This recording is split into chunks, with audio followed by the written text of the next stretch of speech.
Sweet. Look at that, dude. We made yeah. it. You can't really see me, which is nice. Yeah, I feel like I did my thing. I'm just saying.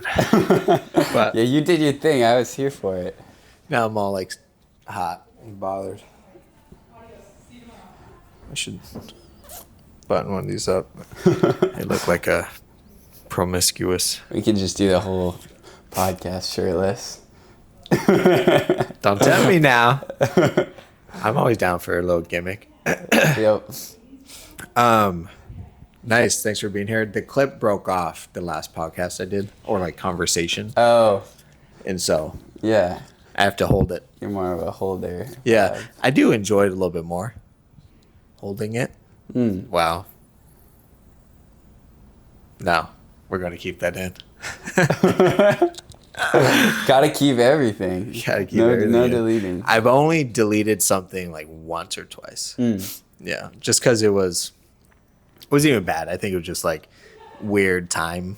And so, or like, yeah, it's like, But we don't need that's to keep this in. That's kind of interesting. Like, if we make this super awkward, it could be a vibe. Yeah. Yeah. Let's try it out. We'll see what happens. Nice. Cool. Well, Lucian Waters. That's me, Jay That's Henry. you. Jay Henry. That's me. Thanks for being here.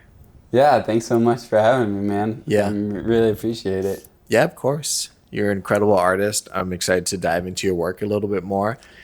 Here at the label, I always say label. Yeah. I had a speech impediment when I was younger. This is our label. Is that a We label? just started it. The label temper? Yeah. Yeah. It's the labor temple. Oh, the labor temple. That's what I was trying to say. Wait, I just said the labor temper. The labor temple. That's what label. we're talking about. See, I just did it again. The labor temple. Labor temple. Label. Try to say it 3 times fast. Labor temple, labor temple, labor. Labor temple, labor temple, labor temple. Better man than I. That's why you're so good. That's why you're being interviewed and not the interviewer. Yeah, I'm pretty much the best. I really rock the labor temples. Yeah. That should be your next song. Labor temple. Labor temple. It's a pretty compelling title. Yeah. And they spell it with a U. They're very like posh. Yeah.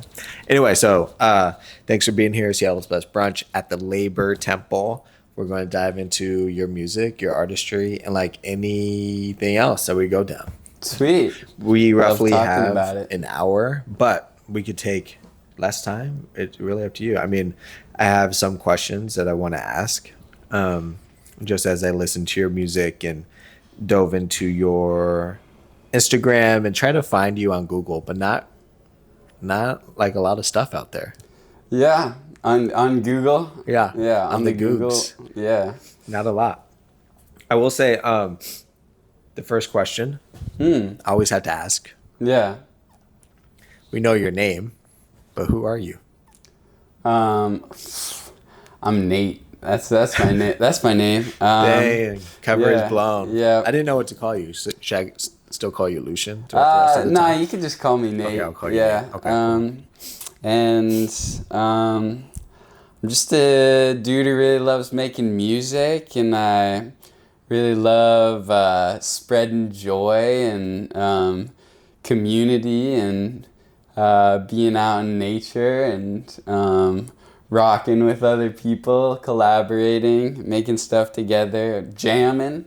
I'm a big jammer, big proponent of jamming. Yeah. So how many instruments do you play? Because I know you play piano. Yeah, piano's my main one. And my first instrument was the violin, which I whip out every once in a while. Nice. Which violin? What kind of violin?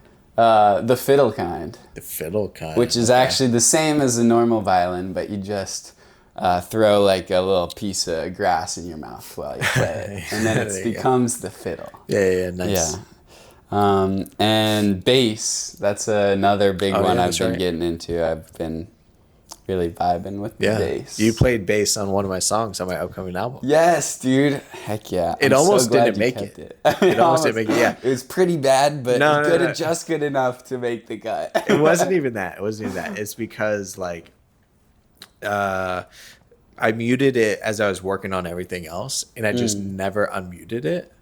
And so I'm getting to the point where I'm literally about to send it off. Yeah. And I'm like, there's no bass in this song.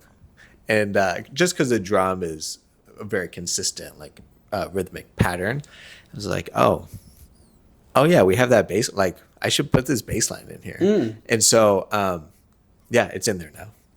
And I'm glad it is. It does add an element to the song that's really nice. So Let's go. Yeah. I'm glad you like it. yeah.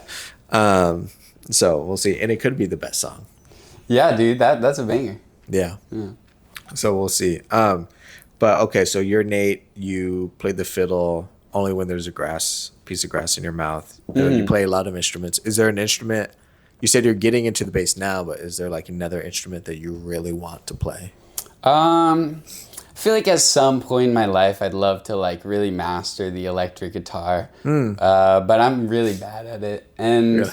it opens me up to more collaboration because there's so many amazing guitarists out there, and it's better to just bring people in, not try and for do sure. everything. Yeah, totally agree with that. Yeah, I'm especially last year, very appreciative that I'm bad at a lot of instruments. Like I could play around chords and stuff. I'm not an aficionado on the piano at all. But I'm getting there. You perform with the piano, though. I do perform with. This interview is about you, not me. Oh, okay, sorry, my bad. Whoa. But yeah, as I was like, and I'm about to tell a story about me. As I was trying to make this album, because I didn't play a lot of instruments, I brought in a lot of people. And to your point, collaboration is key. Yeah. It like takes it to another level. Level. Dude, these L words are just like gonna get me all day. We'll just be ripping the weirdly pronounced shit. I'll hit you with some weird pronunciations probably too. Yeah. I would do a sizzle. I'm a big reel. mumbler. You know, I Same. love to throw a lot of ums in there. Yeah. I recently interviewed my grandfather. Nice. Just to like hear a little bit about his life, and watching it with my family, I realized that I just filled in yas like every 10 seconds while he's talking. He's like so eloquent. I'm like, yeah, yeah, yeah. Just like a running soundtrack of yas. Oh my God. Yeah. That's so funny. Yeah. Did the interview go well? Yeah, it was awesome to hear him just like talk about his life for an hour. Oh, nice. Yeah. That's cool. So I was listening to your music. Cool. All of it, or at least the stuff that was on Apple Music. Okay. That I was able to find, and a very interesting thing happened. Now I'm going to ask you to potentially explain why this happened, but you could also not know. Yeah. After most of the songs, because of how Apple Music has it set up, when I would play your singles, it would like start a playlist, and almost every time the next song was the Pokemon theme song. I'm sure that has to do with you. I did. No, dude, I've never listened to Pokemon. You never theme listened to song. Pokemon? No, dude. I sure fucked with Pokemon as a kid. Like, I didn't even know how to play the game. I just loved the cards. Yeah. And I would make my fam play with me, and just we'd pick up. I'd stack our decks. I'm like, here's your deck. This is mine. We're gonna flip over our cards, and we'll play it like war. So whoever has the better card will take them out. Oh my God. Yeah. And so you always won. Yes. Yeah, Of course. okay. I get it. I get your kind now. I get your Yep. kind. Which Pokemon would you be if you were a Pokemon? I'm gonna butcher this. Man, I just forgot all the Pokemon. Oh, Squirtle. Squirtle. Yeah, Yeah. that's a legend. Yeah. Okay, nice. Yeah, okay. I'll have to look into my algorithm why it kept like associating your songs With Pokemon. I'd never like.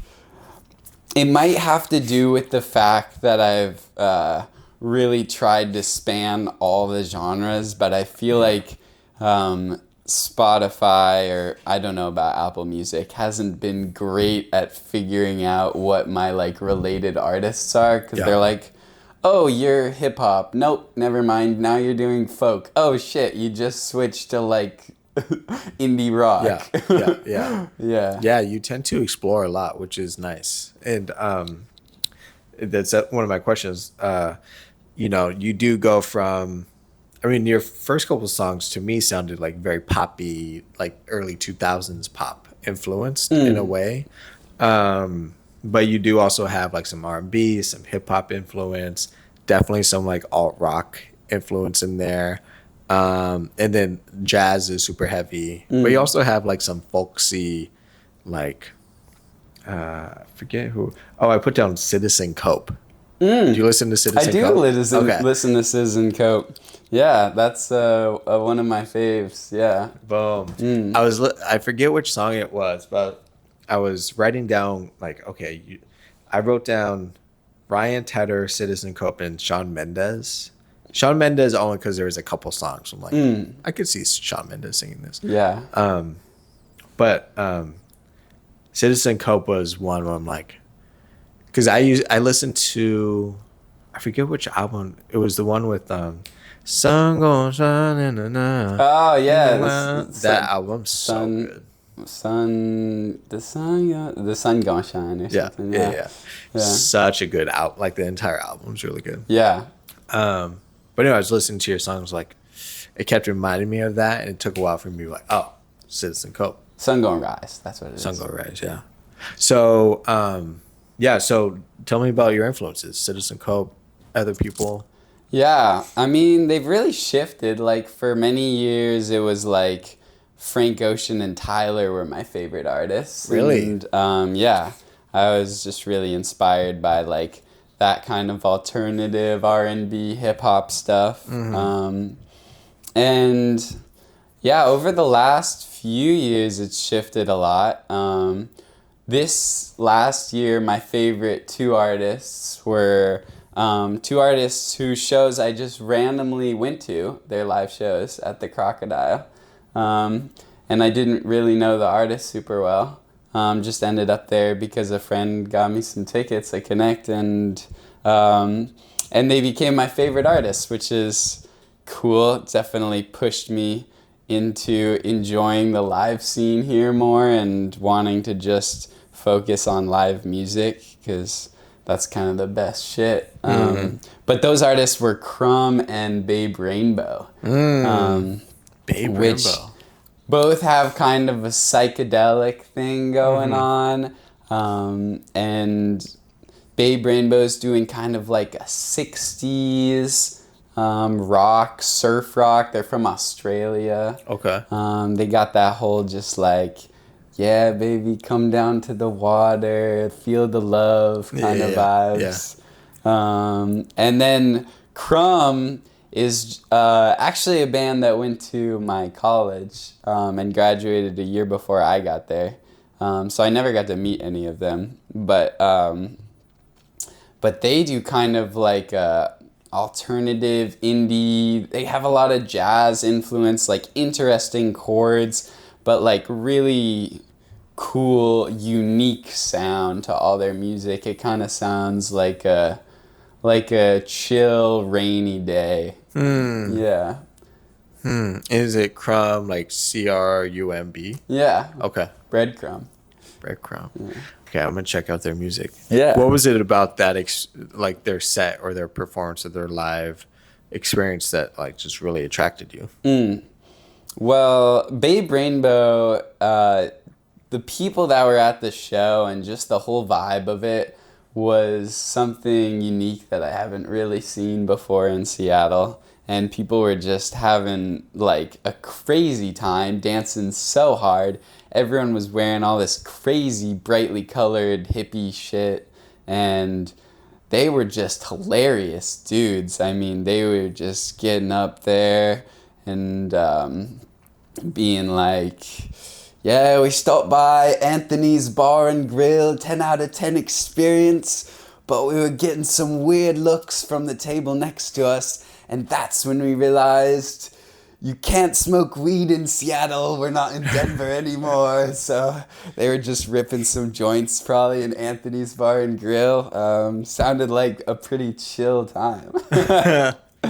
Yeah, and they were just so silly. The lead singer has like 7 maracas in his hand and is just shaking them all at once. Wow.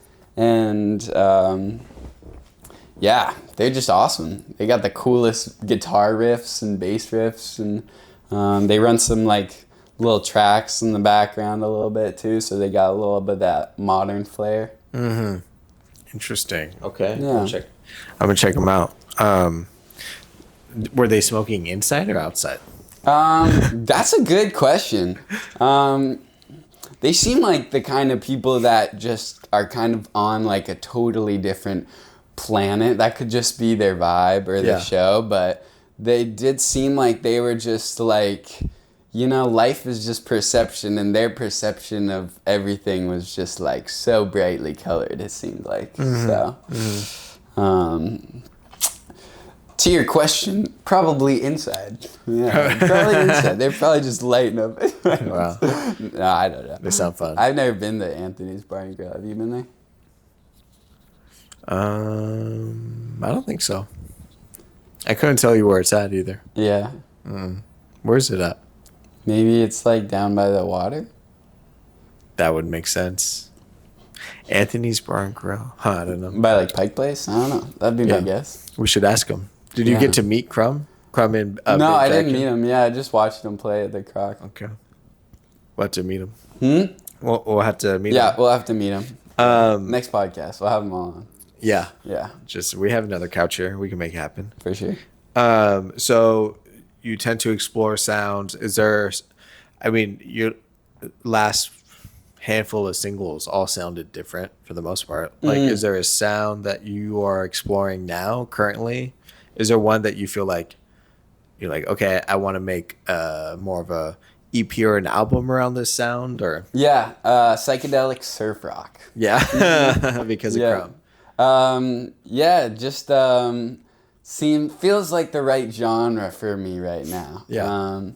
Just with what I'm writing, trying to bring like even like more like love and joy and positivity into the music, and that genre just feels like the beach and helps me get through the Seattle winters. Yeah, for sure. Yeah. And are you working with others, like a band, on this project, or? Yeah, I'm working with people performing. I had a lot of people collaborate with me for the last 2 singles. I had 2 different drummers, played a show with another drummer because one of the drummers was out of town. And yeah, I'm just stoked to like maybe start a few projects and just play a lot of shows with different people. But the last 2 songs definitely I feel like personally are a lot better than like anything I've released before, because I had so many like diverse musicians that are adding these cool flavors to it. Yeah. Well, are you going to play it at your show on the 23rd? Play the psychedelic beach rock, or beach stuff? rock. Yeah, I am. Nice. Yeah. Okay, I can't wait to hear it. Cool. And yeah, you mentioned you had different drummers. So did Paul from King Youngblood play the drums on Cotton Candy? Nope. No. That was you tagged King Youngblood. So King Youngblood. He Cam. Cam played the drums. Youngblood didn't play the drums. He engineered the drums. Oh. Okay. Yeah. Gotcha. Over at Studio Sage, and that was my first experience, like recording drums on my song. So live drums. Yeah, ever. Out of all your songs. In college, I was in a band and we recorded live drums. Okay. But yeah, since then I haven't ever recorded live drums. Wow. Yeah, it's all been so surprising. Samples from Splice. Yeah. Let's go Splice. Splice. Sponsored by Splice. No, I'm just kidding. And yeah, the biggest drum competitor to session drummers. Oh my God, I know. So easy. It's like, well, I just pull this Splice sample. It is easy. And since it was my first time recording live drums, I ended up using a lot of Splice still. Oh, really? I layered Splice in, used Splice for the verse. Yeah. Switched to live drums in the chorus. Gotcha. Yeah. I will say, I'm a fan of splice loops, right? Depending on the song, it makes sense. But I will say, Joji from Heavy Bloom. Do you know Heavy Bloom? Yeah. Yeah. Played drums on one of my songs for my upcoming album. Again, let's make this about me. And took it to another level. Yeah. Totally. In the way that, because even with splice drums, you still have to like, you either just going to add them in and loop them, or you're going to chop them up. But then you still have to figure out like, how do I like build the energy and like build in dynamics and switch from a hi-hat to a ride. And I mean, you could go and find different samples or whatever, but yeah, there is still that drummer feeling that's so nice. Totally. Yeah. I mean, I think that's one thing with my old songs. It's all pretty consistent drum loops. Like, there's not a whole lot of variation throughout it. Like, I'll add variation maybe throughout like 16 bars, but then I'll just loop it for the most part. But yeah, Ason Karimi came and did the drums for Cotton Candy. Karimi. And he totally crushed it. Yeah, I love that song. It's probably my favorite song of yours. Okay, yeah. Let's go. I feel like you should explore that sound a lot more. Yeah. Yeah. I mean, your voice just sounds super rich. It sits in really nice and comfy within the instrumental or everything else going on. Yeah, anyway. As a creative, you can do what you want, but I really enjoyed that experience. Yeah, that's awesome. Yeah. Okay. You don't have to. You're like, fuck no. Yeah, fuck that song. No, that's definitely my second favorite song I've released. Oh, yeah. What's your first one? The one I just released. It's Don't called tell me. No, wait.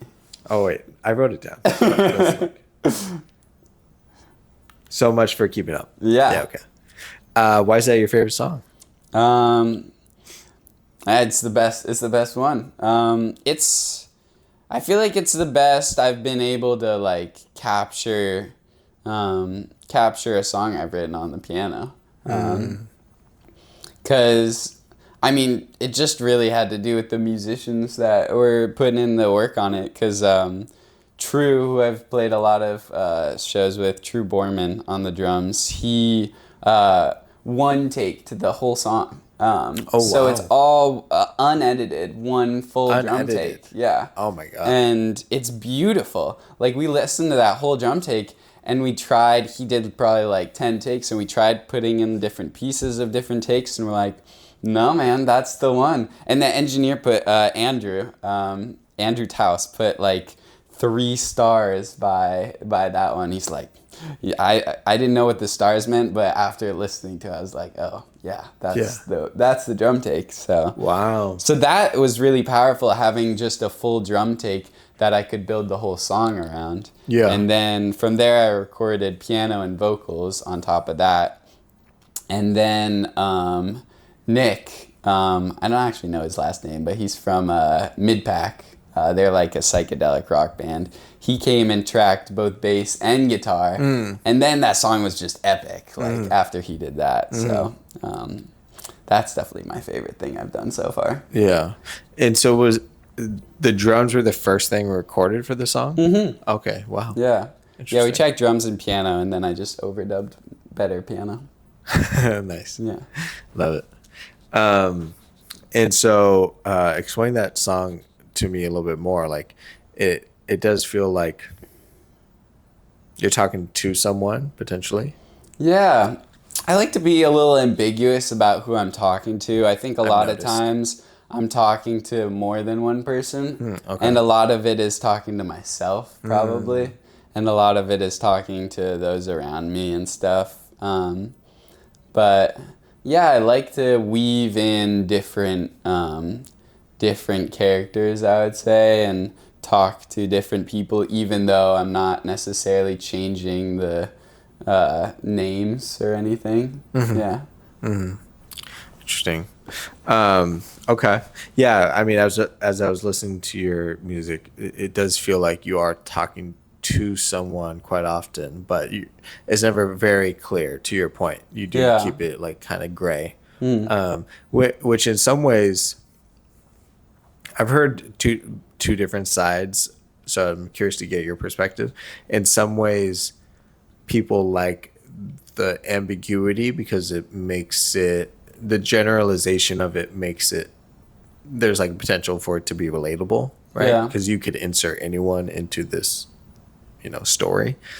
But I've also heard like make it more detailed, right? Because psychologically, it like allows the listener to imagine the story better.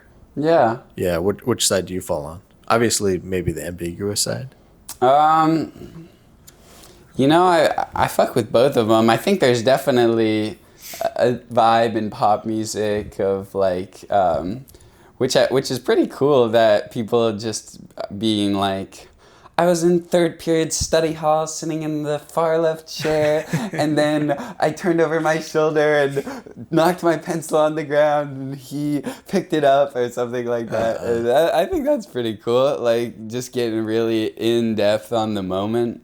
And I like to explore that, but I also like writing poetry, which sometimes is like a little bit more ambiguous and you're just kind of playing with words and like things that are like resonating with you in that moment, not necessarily writing like about something specific that happened, but man, I love writing about things that happen too. Yeah, you gotta have both, I feel like. Yeah, for sure.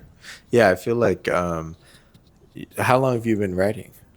I wrote my first song when I was probably like 13. Okay, so quite a while. Yeah. 13 years. 13 years. Well, I guess I just assumed you were 26. Are you 26? I am 26. Okay. How'd you know that? I didn't. I just like in my head when you said 13, I just thought of it as like 2013. Yeah. And it's 26 now, right? So I'm like, oh, for 13 years. But yeah, I that didn't was know correct. Yeah.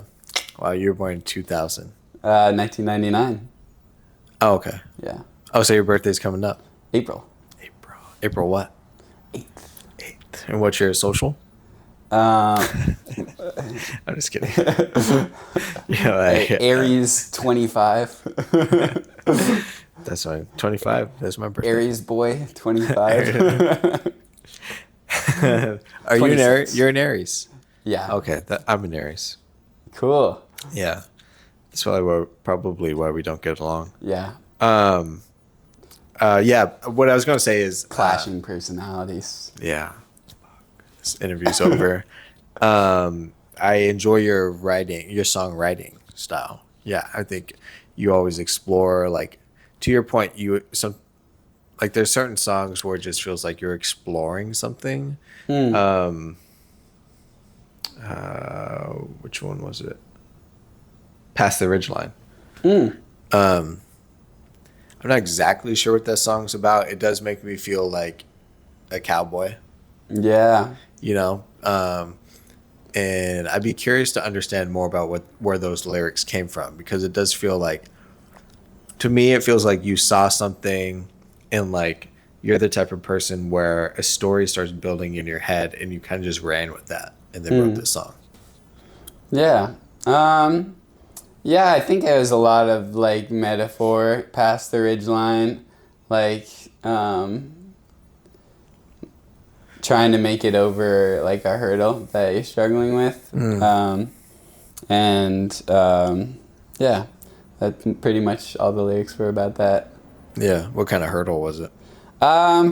Dealing with some health issues. Yeah. Mental, physical? A combination. Yeah. Yeah.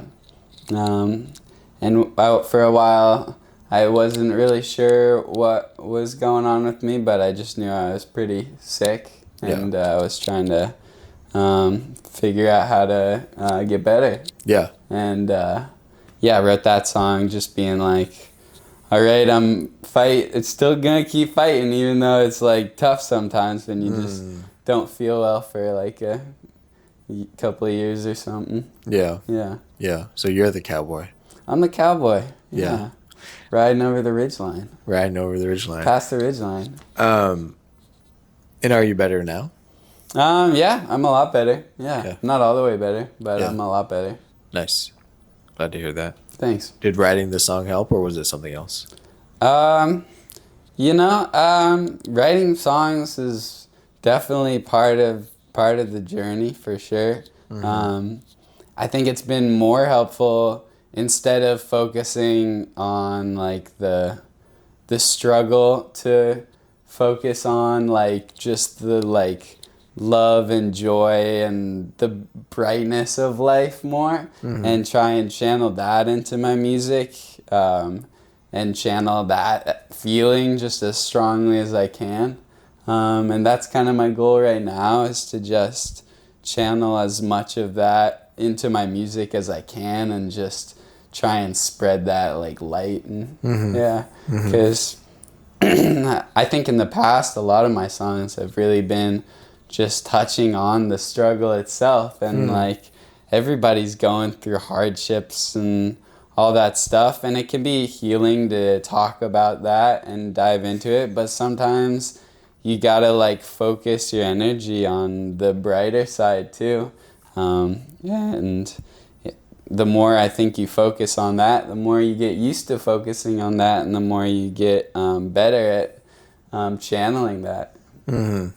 Yeah, for sure. It's kind of like the age-old adage, you are what you eat, but it's like you are what you think. You are what you think, yeah. Yeah. Yeah. Word. You are what you think you are. You are what you think you are. What do you think you are? Great. Love that. Love that answer. I also really like your voice. Sick. Like I said, it has like this really nice richness to it, and I think consciously or subconsciously you know how to leverage it and use it in different capacities, and that could also be a matter that you explore genres a lot, and so therefore it has to be flexible in different like contexts. How much like training have you done? Is that just a matter of you singing throughout the years? Like, how intentional have you been about developing your voice and that sound? Super intentional. Oh, really? Yeah. I've definitely spent a long time. I mean, since I kind of decided that music was what I wanted to do when I was about 20 years old. I mean, I was doing music and a little vocal lessons before that, and it's still what I was focused on, but it's not really like, I didn't see it as like, this is like my purpose and the thing that I am meant to do, until I was like 20 years old. And that's when I started taking my voice really seriously. And I had one vocal teacher who I trained with for like a year, and just trained every day. And then I trained with a different one for a year, and or for more than a year, for like 3 years. Wow. Yeah, doing pretty. I mean, for a good 3 or 4 years, I was definitely doing like vocal training every day for an hour to 2. Yeah. Yeah. And what was the top top 3 biggest contributors to like you strengthening your voice or like developing it? Would you say?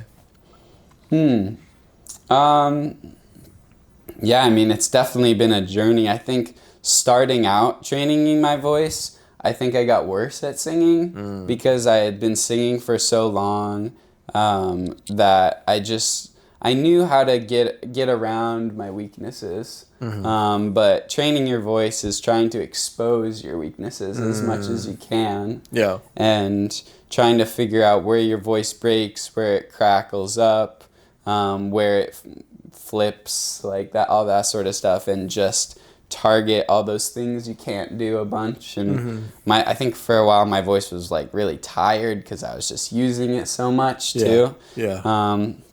But yeah, what was your question again? Who are you? No, I'm just kidding. What were the top factors that like went into strengthening your voice and like making it better? Yeah. Well, one of them was like, I think finding new positions in my voice, like new ways to make sound, and new like levels of like support. Like you can, like how to really like get that like belty, like intense, heavy volume Yeah. kind of shit. Yeah. That helped me a lot develop the strength of my voice. And then more recently, it's been focusing more on like singing and falsetto has been, I feel like, helping to develop my voice more and singing in that like really light, high kind of register. Yeah. Yeah, that's my favorite.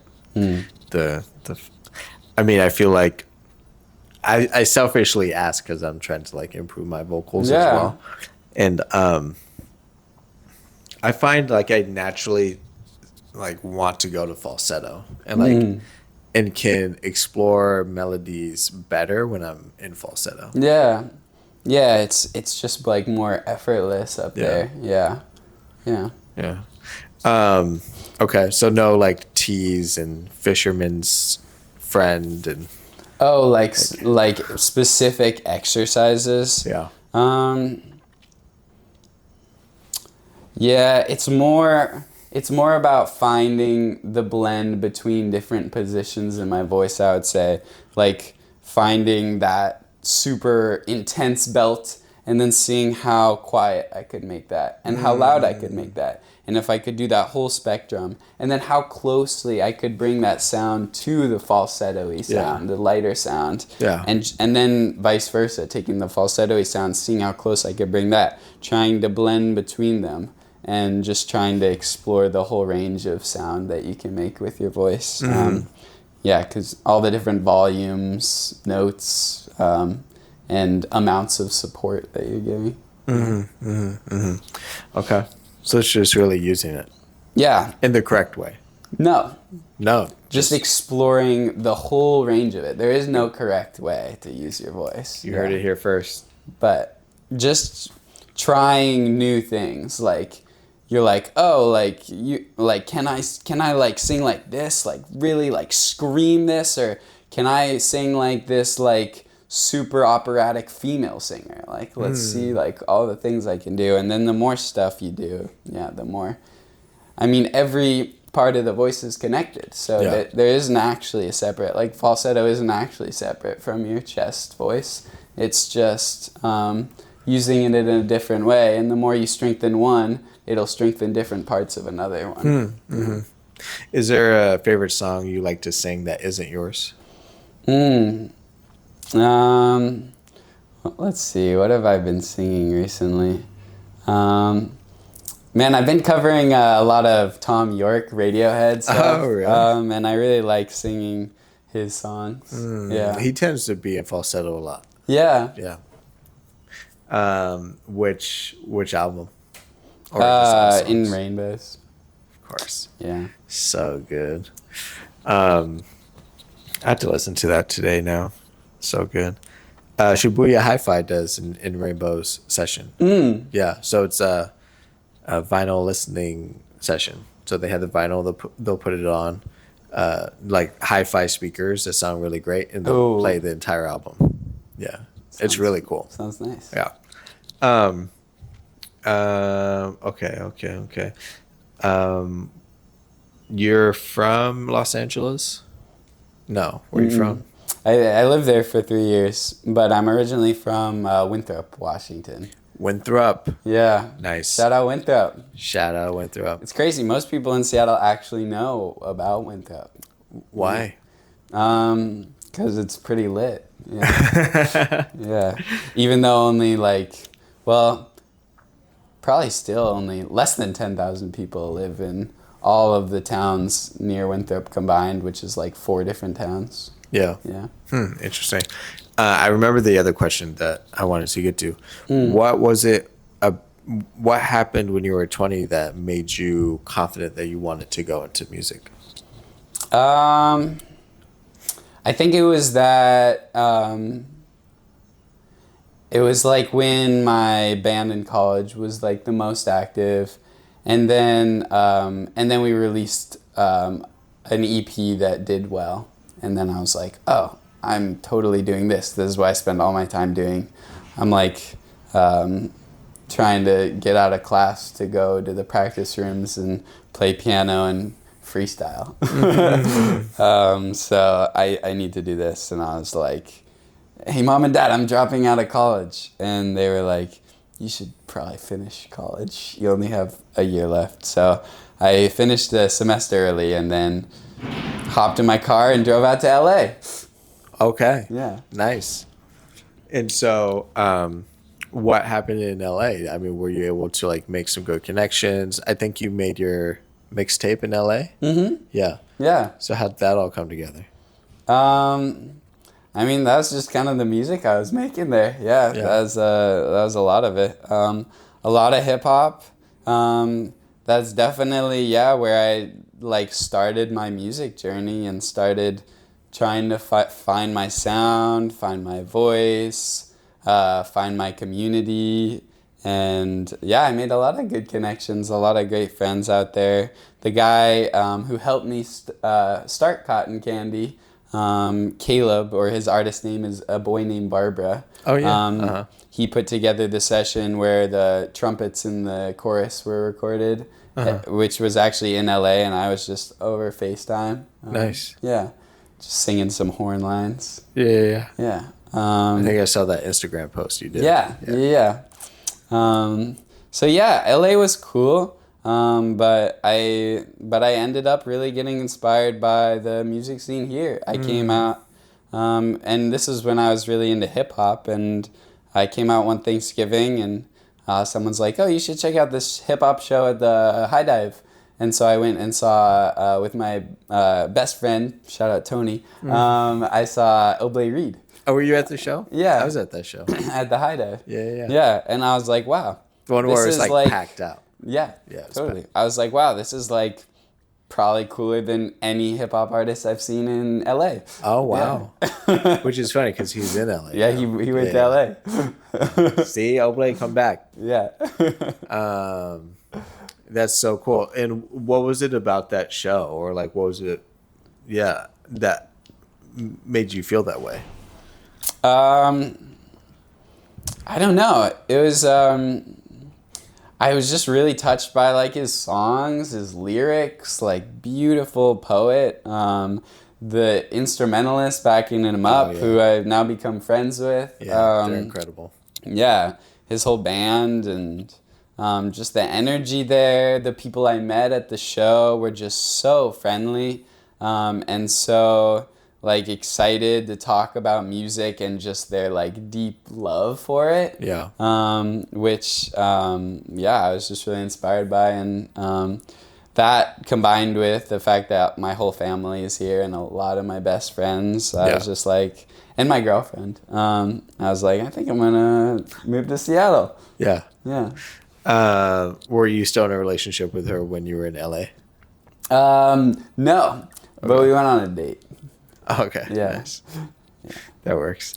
Yeah, I mean, did Seattle maintain the inspiration? Do you feel like you were able to find what that feeling that you had on that November day? I think it was like November 20th or something. Yeah, totally. It totally did, and more.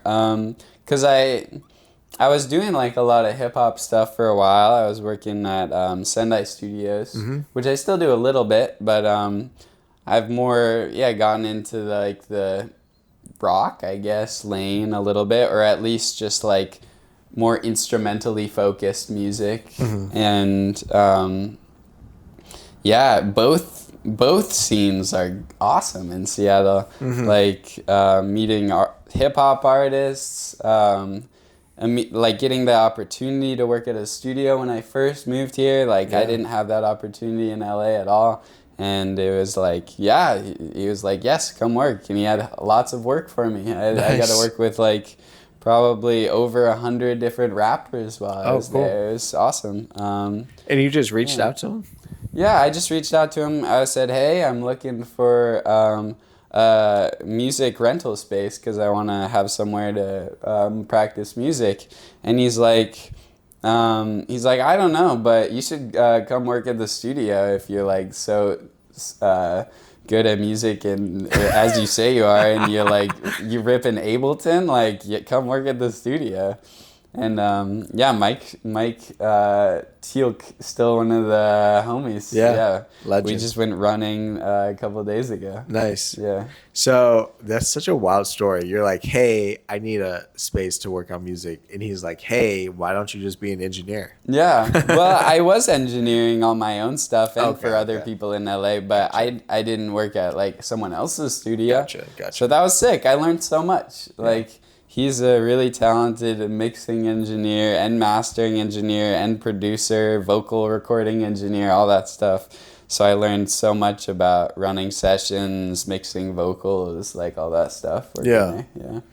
Damn, maybe I should go work there. Totally. I would love to learn a little bit more about that process. And it's fun to, I've done it a little bit at my house. It's fun to like help somebody else get their idea out. Yeah. You know? Yeah, it is. And I went to school for psychology, and I feel like it's the closest I have to a psychiatry session or like a psychology session. Because a lot of vocal performance is like making sure the artist feels comfortable and maybe even like pushing them a little bit and trying to understand like where their insecurities are and like, you know, accentuating where they feel confident and stuff like Yeah, that. totally. Yeah. Hyping them up, making them feel confident. Yeah. And getting the mix good the first time so they hear it back and they're like, oh, I do sound pretty good. Yeah. That's the part I'm not good at yet. That is actually not true. You're a incredible mixer, actually. Like I went over to your house to work on some mixing for your album, and I was like trying to show you shit, and you're like, yeah, I know how to do that. Yep, I know about that too. Yep, totally. I thought I was like, I knew all the mixing tricks, but you knew it all. You do the mixing, content, rapping, beat making, podcasting, videoing. Like you got it all. It's just because my parents didn't love me as a child. So I just want people to love me. I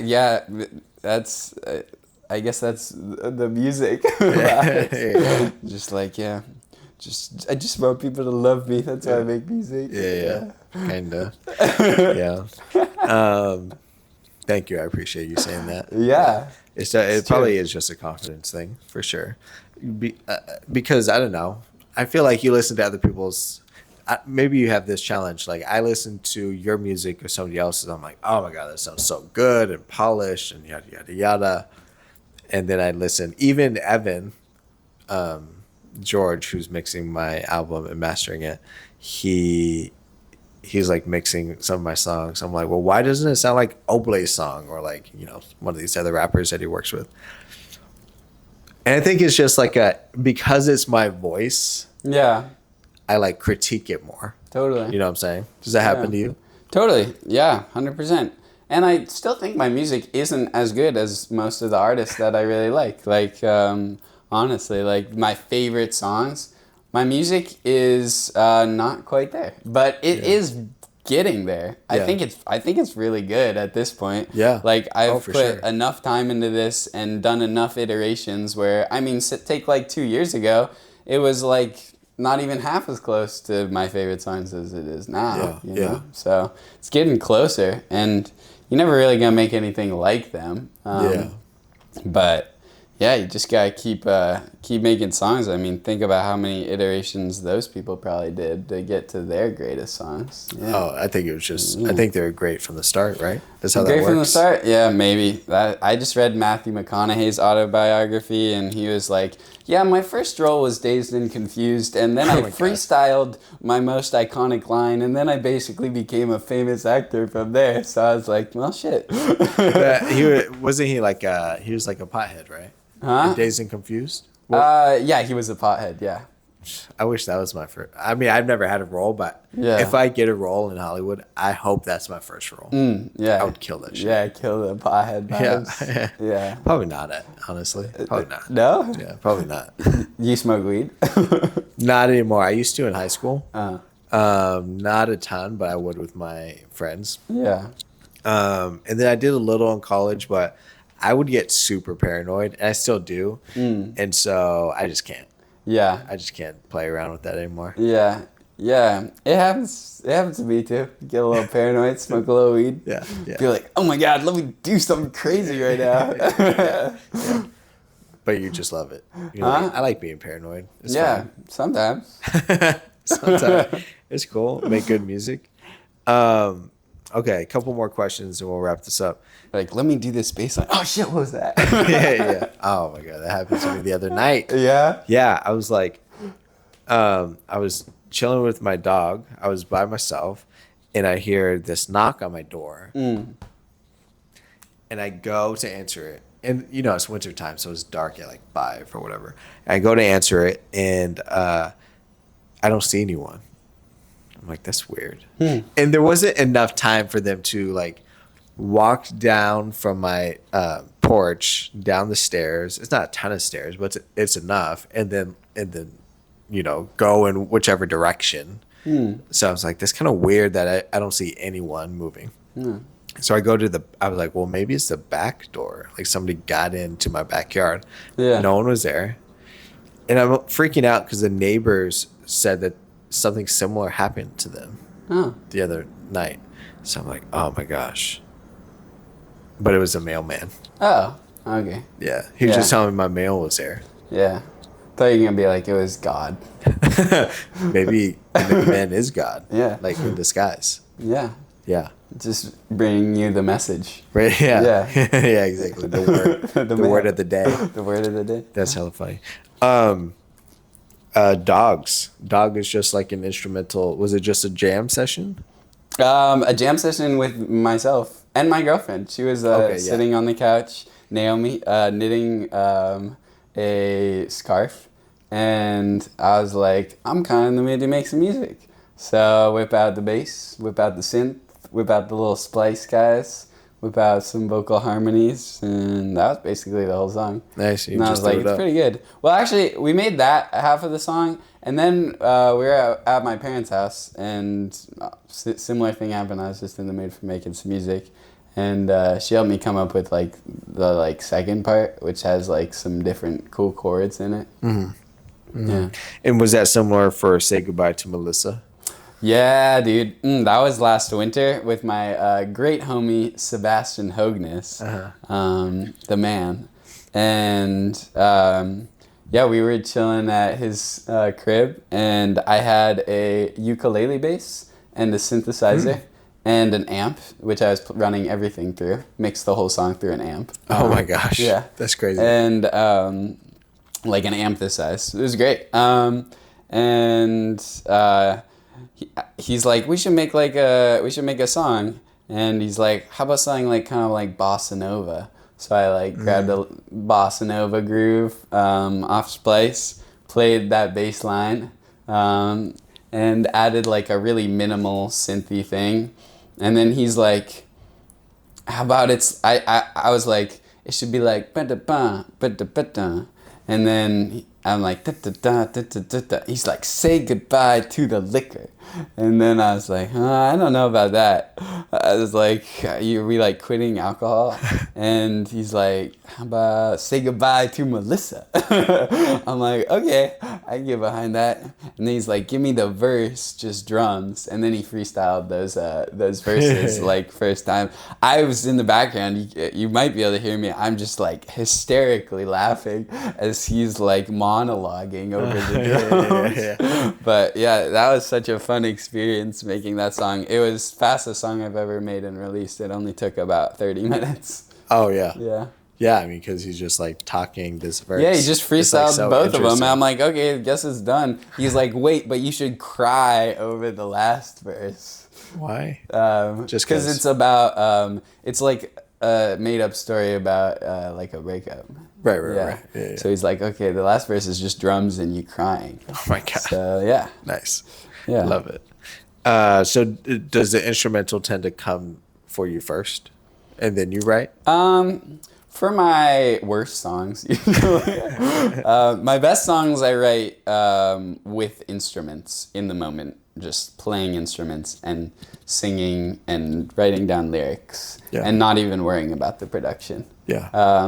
But my best sounding songs, sometimes the production does come first because, if you just like make a sick vibe and then you're like, oh, well, this could use some lyrics. Mm-hmm. Yeah. I like doing both. I feel like coming from both angles, then you get a little closer and then maybe you get here. Yeah. Yeah. Yeah, that makes sense. Okay, let's see. Is there anything that you really wanted me to ask you? Um,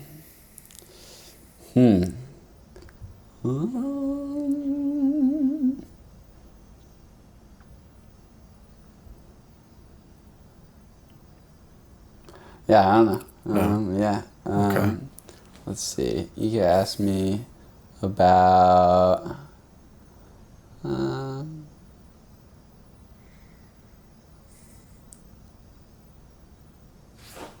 I always love talking about like what vibes you're in different times of your life and like what like emotional states and like what kind of shit you're into and stuff. Mm-hmm. Like, yeah. Like how, like you said your parents don't love you. No, they love me. They love me. But like yeah, like what kind of person were you like growing up versus like how you are today and like how's that sort of stuff? It's an interesting question. I mean, my parents loved me growing up, but they just weren't around a lot. Yeah. For various reasons, drugs being a big part of that, and then just like turmoil and shit that comes with all of that. Yeah. They're better now. My mom is. My dad passed 6 years ago from prostate cancer. But I think because of that, well, I was very much like, and I was like the token fat kid, right? So, I didn't have like a Damn, lot that's of crazy. yeah. Yeah. That there was only one fat kid. Huh? I didn't have a lot of confidence because of that. Yeah. But I knew I was funny.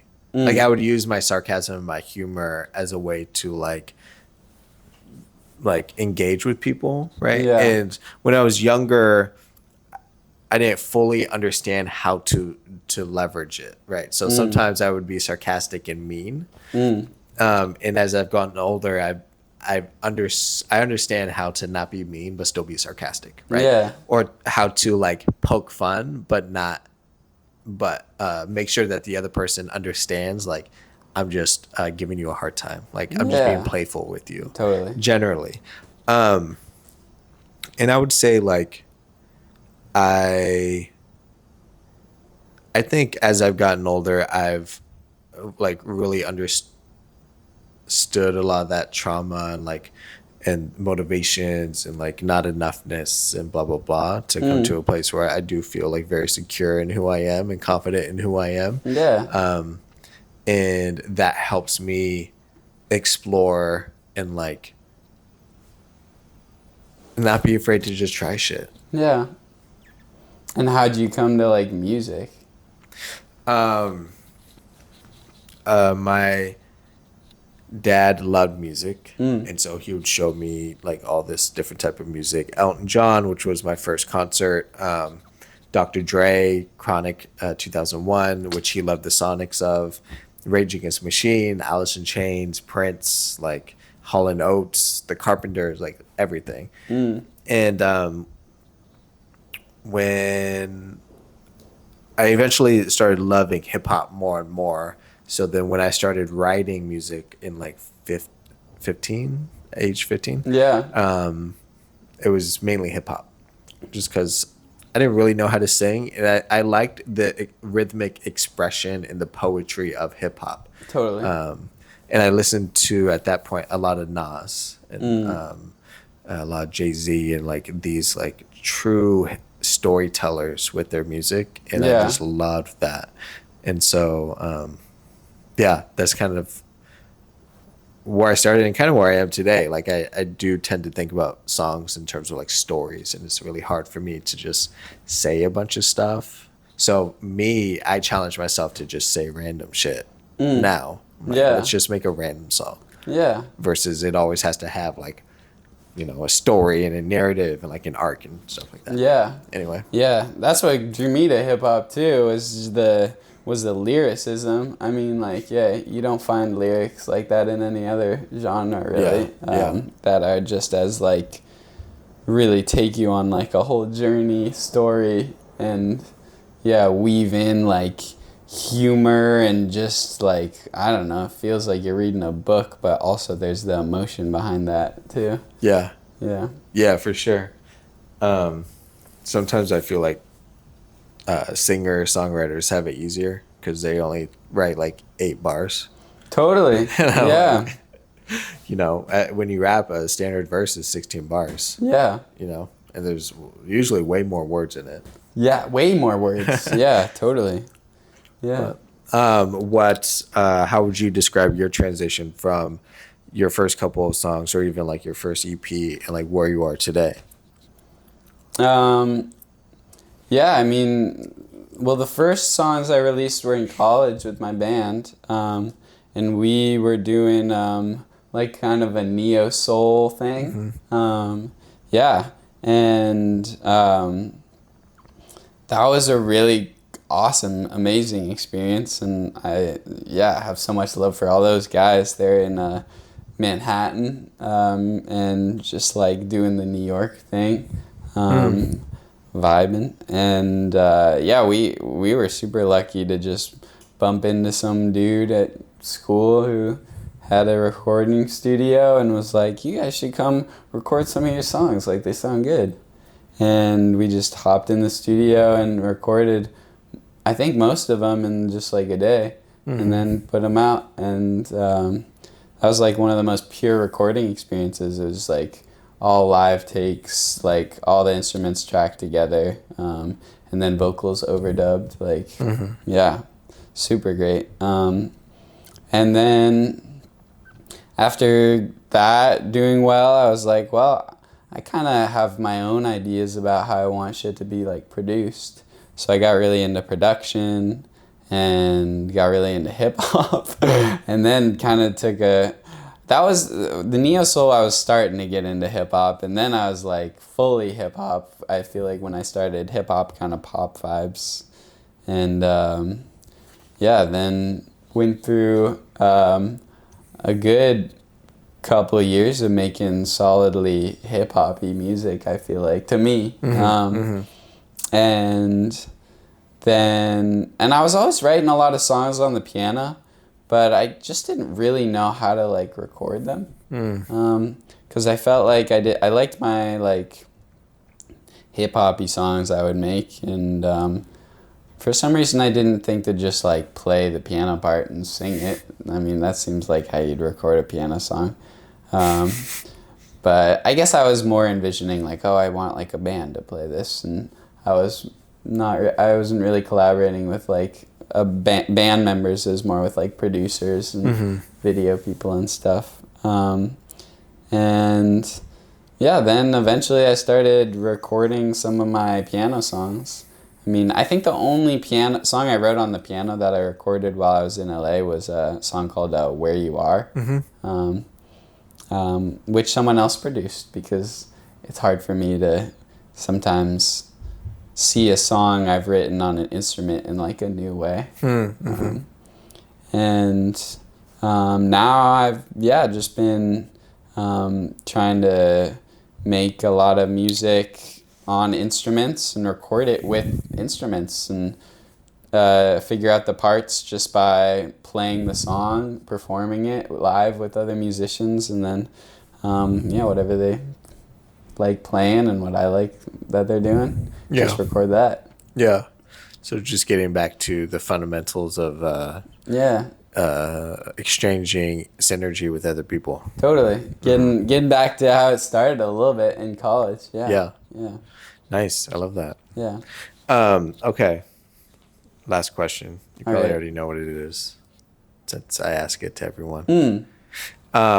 Oh yeah, I know what you're talking about. You're Yeah. talking about the bouquet of flowers. The bouquet. Yeah. Bouquet or bouquet? The bouquet of flowers? Is it bouquet? No way.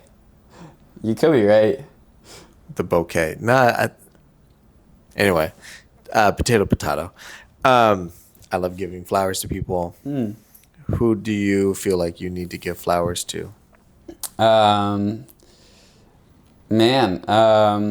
Just like all the sick musicians in the city of Seattle, for real. Like the amazing instrumentalists, I would say. Like Joe, who played trumpet on Cotton Candy. He ripped that solo at the end. I just literally didn't really know him super well. DM'd him the song, and he like ripped that whole solo. Nice. And just was so happy to do it. He's like, great song. I'll play a solo over it, and it was amazing. And True Borman doesn't even have social media, but he's an amazing drummer. Is now my drummer and also the drummer for the band Midpack, who I definitely got to shout out. They've become right now my favorite other band in Seattle. Okay. Super cool, psychedelic, funk, rock, kind of a little krungbiny, really cool music. Nick from Midpack, phenomenal guitarist, so like in touch with the kind of vibes of the music and just is so tasteful, and his tone is amazing. Gotta shout out Asan Karimi for he's been in Seattle for a long time. Whenever I would visit, I would go and see him at the Sea Monster playing with McTuff, with Andy Cohen, Joe Doria.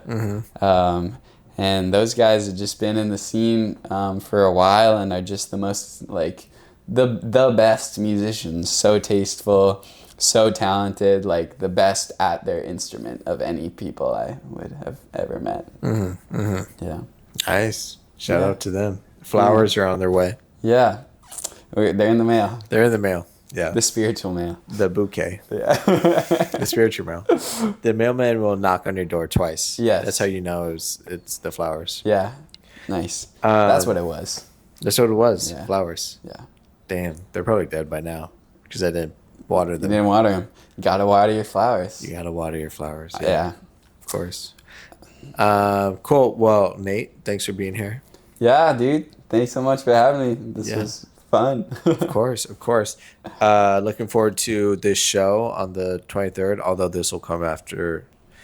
It may come out before that. Okay. If it does, I'm going to clip this part and we're Yeah. going to put it out to promote your show. Heck yeah. Show on the 23rd, Belltown Yacht Club. Belltown Come Yacht through. Club. Yeah. Playing with Nick from Midpack for the first time on guitar, True on drums, and AJ on bass. Nice. It's going to be a fun one. I'm excited. to hear this Yeah, new music. and Ariel from Oblay's band. He's Legend. playing a solo set. First time he's playing with a new drummer. He's got his whole band. And then we got Lucas Simonton also playing. Really cool vibes, kind of Led Zeppelin-y. Yeah. Yeah. Dope. And I always feel weird saying this, so I'm just going to shout it out. Oblay's band being Annihilate. Annihilate, yes, Yeah. of course. I'm always like, because I use the same reference because most people know Oblay Reed. So then it's like, oh, they're Oblay Reed's backing band. But then I'm like, but they're their own band. So I have to like go through this context. Anyway. Got to shout out Annihilate, Annihilate's too. great.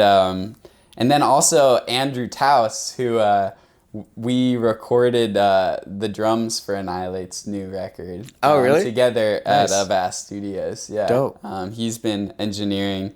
He engineered the drums on my last record. So much Okay. for keeping up. Cool. Shout out him. Avastus. Oh, yeah, it's right by my house. You know Yeah. that. I mean, no, it's not. Oh yeah, Just in case. Yeah. You know, there's stalkers out there. yeah. Um, Don't go knocking. yeah, don't stalk me. Yeah. Okay. Anyway, thanks for being here. Yeah. Thanks, man. That's a wrap.